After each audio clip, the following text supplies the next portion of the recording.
Dana, thank you so much for being here. Thank you, thank you, thank you for having me. Dana, you've worked in so many different industries. I mean, I see Samsung, air conditioning industries, Emirates, and then you started your own real estate company. Why was this the right time to start your company, and why real estate? Okay, so as you said, I have worked in different industries and I have worked for almost all of my life as an employee. From being an employee, I have encountered different types of leaderships where I knew that one day I'll have something of my own. But looking at how dynamic the industries I worked with, from aerospace to electronics to manufacturing and so on, I wanted something that's still dynamic, adventurous. Um, I will not find any routine in my life.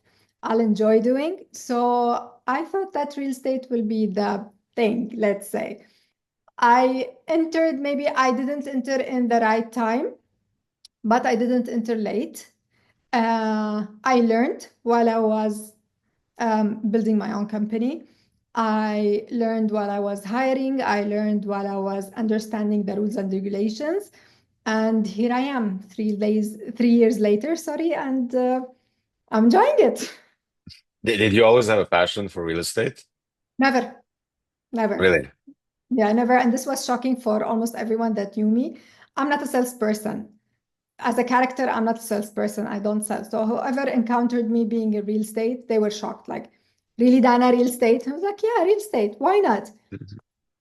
So if you weren't into real estate, but you knew that you wanted to start your own company, did was that always a feeling? Like when you were an employee, did you always feel like you wanted to have something of your own? Yes, yes. I knew that I will not be an employee for the rest of my life, but I was waiting for the right time. And when the right time came, it was just like a decision out of nowhere. Like, okay, fine, I'm done. I want to resign and I'm going to start something of my own. So before I decide that what am I going to start and what am I going to build for myself, I resigned because you have to have this border that you have to cross so that you can take the risk and start something from your own. Because if I was an employee waiting for my salary by the end of the month and just doing whatever I have to do on daily basis, whether it was a 6 to 6 shift or a 9 to 5 or whatsoever, I'll never take that step. So I had to resign so that I can start. And it was tough. It was tough for me the first 5, 6 months, but I will never regret it. If I go back in time, I'll do it again. How does one know it's the right time? I mean, you resigned, so you kind of let go of all the comfort and the stability. Was this a sudden move, or was it a gradual, or did you plan this in advance? I mean, whenever you get, like, regardless of the company that you're working with or the industry you're working in, you reach to a level where be like, Khalas, I'm done. I cannot take this anymore. I want to resign. I'm going to find another job. But every different company has its pros and cons. Every job has its positives and negatives. So that doesn't mean that your life will be rosy if you joined X company or Y company. And you don't, it doesn't mean as well that you are encountering devils and bad leadership and bad management if you move to another company. But I knew in myself that I wasn't meant to be an employee for all of my life. It's some sort of passion, motivation, but at the same time, I feel like I'm not going to sound a narcissist, but I feel like I'm a leadership in nature. I would like to lead. I would like to learn more. I would like to have no limits when it comes to me thinking or acting or whatsoever. Working under someone or working in a company will limit your capabilities. And I'm just a motivated person, and the sky is my limit. So it's a gut feeling. Plus, the support system. You need the support of your family, your close friends, and so on, so that they will push you and tell you, like, okay, fine, it's the right time, right step, and we are here to support. So, yeah. Starting your own company comes with all its challenges because legally you have to incorporate, you have to build it, you have to hire people. Did you learn this just on the fly, just by experimenting, or did you have people around you who started their own companies and were supporting you with your decision making? Now, maybe you don't know this, but in Dubai, every single sector has different regulations.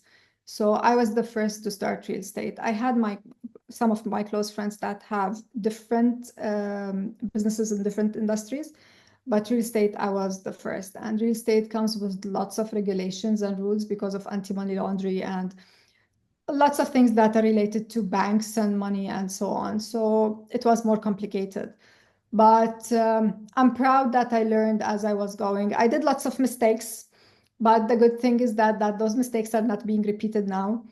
Understanding how finances work, VAT and federal taxes work, hiring, firing, renting, and just like building your own office, starting the operation, meeting developers, attending launches, attending meetings, selling, sitting in front of the client with confidence, though you don't know whether this is the right thing to say or not, because I told you I wasn't a real estate agent. I wasn't even a salesperson, but it's just like the trust. When the client asks a question and they don't know the answer, I'll never lie to him. I'll tell him that I'll get back to him. I'm building this relationship with either the team or the clients where I treat everyone as a partner. We are all in this together. We are all trialing this together, building it together. Your win is my win. Your loss is my loss. So we are in this together. And to be honest, this is where the name came from, the VIP.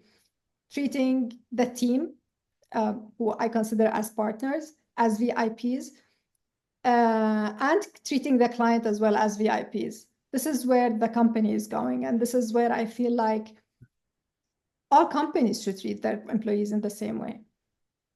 I mean, that's awesome. I can feel the passion while you're talking about it.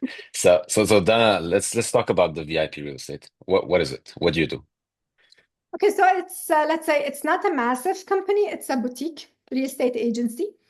We work in everything, anything related to real estate, whether it was, let's say, off-plan secondary, which is the ready sales, or rentals. So we work on everything. Whether we are selling a studio or a luxury villa or a penthouse or whatsoever, or a commercial unit, um, everyone's treated the same with respect, with the same time and same effort that everyone deserves.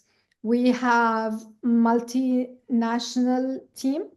Being in Dubai, you have to be as diverse as possible because people will be approaching you from abroad. So we have clients from Europe, from different countries in GCC, from Turkey, from USA, from Asia, India, Pakistan, and so on.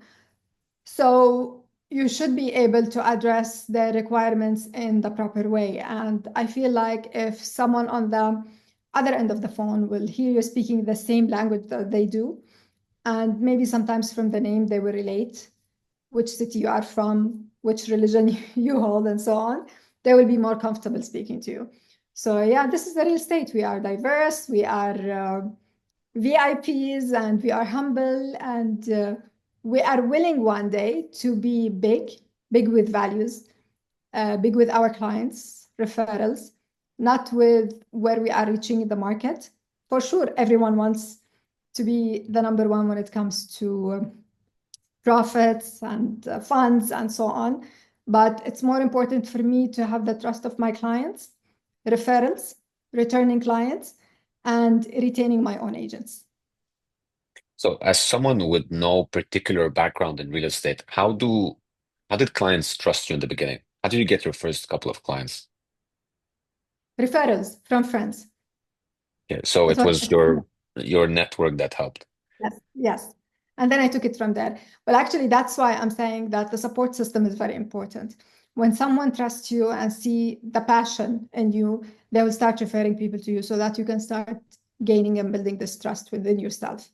And once I tried my luck and I managed to close those deals and to satisfy those clients, um, I just gained the confidence that I needed and the trust of even my close network, where they started referring more and more. And to be honest, the team themselves, when they see that their leader can close, so we are leading by example. I am a leader. I can close. I step in. I solve problems. I sell the same way they sell. I rent the same way they rent. I attend meetings. I code viewings. I go to launches. So I'm treating myself the same way I'm treating them. So when they see me, I can do something, they will be more motivated to do it. If one person can do it, then anyone can do it. This is what I always tell them. So they shouldn't be feeling demotivated that, let's say, an agent in X company closed the deal of 100 million, because one day when it's your time, you will be able to close that. And yeah, this is how it goes. That's awesome. It's nice that you're proactive and then you're part of the transactions, leading by example. Yeah. Dana, there's sales, there's rentals, there's villas, there's commercial units. They're very different markets. How do you manage all of these? Like, do you have different strategies across the board based on what you're selling, who you're selling to? Yeah, exactly. So we're shuffling a lot. So for example, and at this moment I'm speaking to you, in 5 minutes, someone else might be speaking to me. So this is how we learn to handle this market. So let's say that multifunctioning, okay? And at the same time, we direct and divert the requirements as per what we are looking at. So let's say, for example, I have my own marketing team who are really amazing, and they are handling the social media and the lead generation online campaigns and so on. So let's say now we're looking at luxury villas or behind apartments. We will sit with the marketing team and we will start working on that. So let's say out of 100 leads we're receiving, 80 will be related to those high-end luxury, etc., etc., etc. And the remaining are going to be different requirements. So someone might be asking for rental, someone might be asking for a studio of 500,000 and so on. So, but eventually we will have clients that want to ask and inquire about many things. If I'm going to rent an office in downtown, how much is going to cost me? If I'm going to buy it, okay, I want the certain square footage. What is the difference between this area and that area? They will ask about ROI when it comes to commercial, ROI when it comes to residential, um, um, um, appreciation, and so on. So you have to understand what's happening in the market, and it comes by experience. So it's numbers that are being calculated. So anywhere in Dubai, you can get something between 6 and 10% as an ROI. Capital appreciation depends whether it was a ready unit or an off-plan at which location. So it's never wrong information, but it comes with experience. Initially, when I used to hear ROI, capital appreciation, what will be the square foot in this area? Why this? Why that? Commercial. I used to freak out, especially when people will ask for plots, to buy plots. I want a plot in this area. I'll be like, I don't know what I'm going to do. I need to call someone. I need to contact someone. But yeah, it's trial and error. I learned, and yeah, I find it easy now. Dana, Dubai is and the UAE is a growing market and it's a very competitive market. So how do you stand out? How do you differentiate yourself? As I told you before, I'm not looking to grow and compete with those agencies. Actually, to be honest, I'm on good terms with lots of the big agencies, and we share the same pain. And I was shocked to know that whether it was a huge agency or a boutique agency as mine, we share the same pain points when it comes to the daily operation or the agent's requirements or how people manage the day-to-day operations and so on. So it's good to have this collab with other agencies to learn from them, to see where they are standing, but differentiate yourself as well with the approach, the way I'm dealing with my clients, the way I'm dealing with my team. So let me give you an example for um, my clients have, let's say, a referral program. It's not just like if you refer the client to me, then thank you so much. No, if you are my client, you bought from me and then you referred your friend to me, you are going to get a certain percentage of that commission that I'm going to earn from this sale or from this transaction as a thank you. So you are my client, returning client, and you're referring client to me. So this is where I'm going with my approach. It's not like I want to grow big and I want to be number one. Yes, everyone wants to be number one. And we all want to be billionaires and multimillionaires and so on. But it's more important how to grow. I need to set the base properly. And I'm really happy with where I'm standing right now after 3 years. Um, Clients are just trusting us with their properties to rent it, to resell it, advise on shall I go with this or that. An agent contact me from company X, Y, and Z, and he said that I should buy in this project. What do you think? I'll give my honest opinion. I'll never say something wrong, whether that agent was right or not. I know that my client eventually will come to me. So building a proper base, trusting people, having a um, good agents in the team that, as I said, we are considering partners, is what makes me stand out. That's why, to be honest, lots of the agents are being offered a higher percentage of commission and they are not leaving the company because they're happy. Because they always tell me that the VIP real estate gives us what we want. We never ask for something and we are told no without a valid reason. So here we are finding whatever they need. Somewhere else, they might be promised things that they will never get. That's a great answer.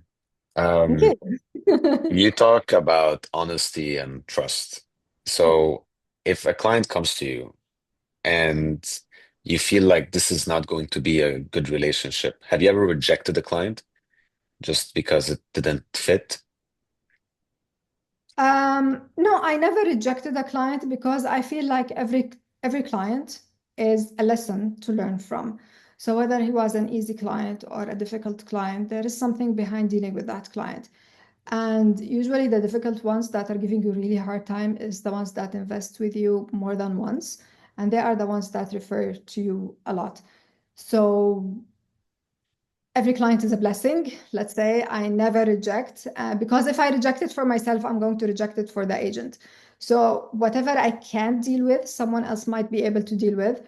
So if I feel like I'm not in a position to deal with you as a client, I'll just pass you to my colleague who's an agent who works in the company, who I feel like can handle some sort of client like this. So yeah, I never say no. You have a lot of returning clients, or are they usually a one transaction kind of Oh, clients? we have a good percentage of returning clients buying and buying again, and then renting whatever they are buying and reselling again and referring, as I told you. And do usually people buy for themselves, or is it just buy to sell kind of market, especially in You have this? you have both. You have both. But recently, what we are finding is that people are looking more at secondary now, whatever is ready, more than whatever is under construction. If a client is going for an off plan, most probably it's going to be a 50-50 case, but most probably it's going to be for investment, for a long-term investment to resell it later on once the capital appreciation happens, or to rent it once it's ready. But what I have noticed recently in the market that the clients are looking to buy, especially after the rents have increased drastically here in Dubai. So people will be like, okay, fine. So instead of renting an apartment, I'll buy an apartment. So whatever they are paying, let's say, as an annual rent, they are going to get a mortgage and pay it for the bank as an annual installment, and then they will be paying it for their own sake, for their own property. Dana, both you and your company have thousands of followers on LinkedIn, for example. Do you feel like your media presence plays an impact on the growth of your company? Okay, let me tell you, yes and no. Okay. Uh, no, because I don't consider myself having that much of presence like the huge companies. But as I told you, we play a big role, marketing plays a big role in lead generation, and lead generation is usually on social media. So whether it was Meta, whether it was Snapchat or LinkedIn, we run those campaigns there where it reflects the videos that myself I do and the agents they do as well. So some people might be following and interested because they found something interesting in the video, entertaining, let's say. And some of them will be just following because they found that there is like some proper information and proper details that they are going to get from those videos and from following this page. Dana, what has been the most challenging part of running your own company? It's been years now. What's something that you were never prepared for in your past jobs? Terminations. Terminations and letting people go. It's hard.